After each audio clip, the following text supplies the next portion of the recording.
Welcome to this Python course. Programming, in a sense, is data manipulation. And in this first lesson, I will introduce the basic data types that are available in Python. It's good to know that in Python, data always has two properties. One is a value, and second is a type.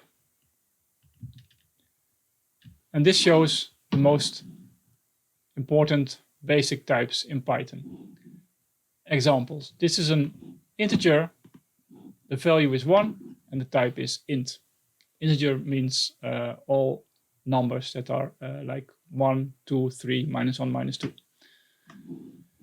Floating point numbers, like 3.14, type is float. Text, enclosed between quotes, the type is str, which stands for string. A tuple, which is an array-like thing with values inside.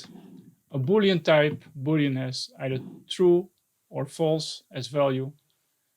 And none type, which is a special type for values that represent nothing. These are the basic types. Of course, there are many more types, more complex, but these will be discussed later in the course. You can ask Python the type of certain data. This piece of code demonstrates that. The first line prints the type of 1. Here we expect it prints int. The second line prints the type of 3.1415, and we expect float here. And the third line prints the type of this text. And if this is executed, we see it prints int, float, and string, preceded by class, which kind of is a different word for type. Some more examples. True, we expect Boolean here.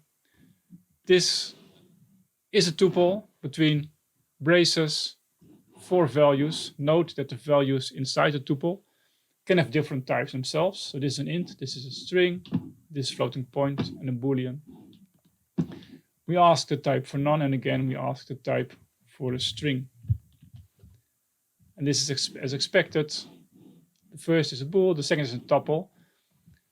The elements inside the tuple are not mentioned here, that's not relevant. The issue is this is an array-like. None type for none, and here we print a string, not a type, we only print a string, which is basically copied to the output. So of the types that we have discussed until now, there are 4 scalar types. Scalars means they contain one value, and that's the int, the float, the bool, and none type. There are also 2 non-scalar types, tuples and strings, that we have discussed up to now.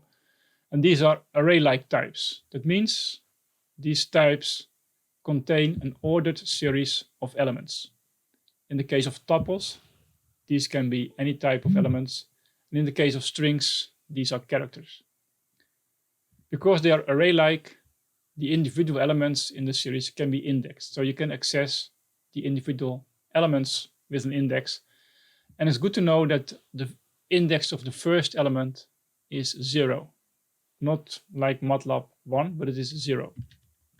An example of this, my tuple is a tuple because it's something between braces with 3 elements, 1, 2, and true. We can print a tuple, but you can also print, for example, the first element should be 1, and the third element, which should be true. If I execute this code, we first print the complete tuple. Here we see the value of the first element and the value of the last element. Until now I've shown data types, but of course using these literals, these data which have fixed values, is not very useful in programming. In programming you want to assign a name to the data and reuse that name. That's what you call a variable. A variable is a name for data. And when we create a variable in Python, what you do is we assign a name to some specific data. And it's good to know that names can be reused. So the same variable name can be reused in multiple places in your code. That's not always handy, but it's not an issue for Python. And if we reuse names, then we call that reassignment. This is an example. Here we define a variable a, which is the name which is assigned to the value 1. B is a name we assign to the value 2. We reassign a, so after this line, a has the value true. And here we assign C as a name to this piece of text. In the previous slide, I had used very simple names for variables. There are guidelines or kind of rules on how you should use names in Python. And in this code, we want you to adhere to these guidelines. These guidelines are described in PEP8, which is kind of a document that gives a style guide for writing Python, not only for naming variables, but for many, many other things as well. In this course, we adhere to this guideline, so it's good to also check out this guideline. At the bottom of this slide, you can see a link to this guideline. For variables, this means that we have the following conventions. For global variables, that means variables outside functions, they should be capitalized with only capitals. If you have 2 words in a variable name, then they should be separated with an underscore. You can also write variables with 1 starting underscore.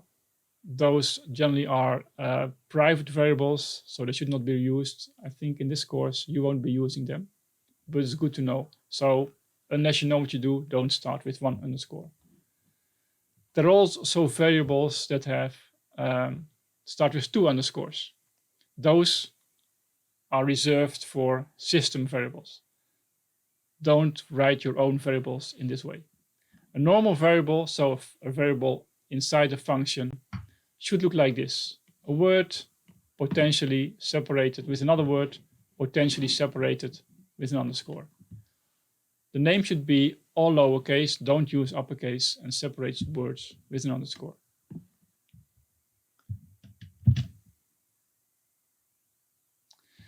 As I said before, data has a type. So why is this relevant to know? Well, think for yourself what would be printed in the following code. So I have a variable a, which is a name for value 1. B is a name for value 2. C is a name for a string with value 1. And D is a name for a string with value 2. So what would happen if we print the value of a plus b? If we print the value of C plus D, if you print the value of A star B, so star means times, A times B or D times B. And of course, the meaning of these operations depend on the type of these values. So try this yourself or think yourself before we continue.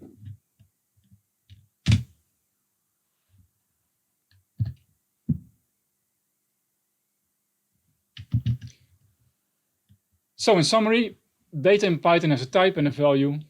There are scalar data types, int, float, bool, and non-type, and there are array-like types like tuple and string. Variables are names for data, and the naming we use follows the PEP8 guidelines. Also, it's good to know that these data types that are discussed here are immutable. What it means will be discussed in a subsequent lesson about immutable and lists. Finally, an exercise.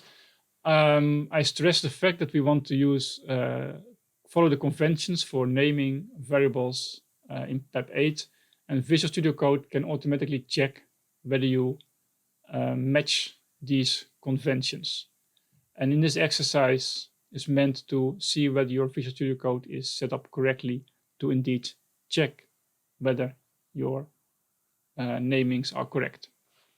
So follow this exercise, do it, and if you have any questions on this exercise, let us know.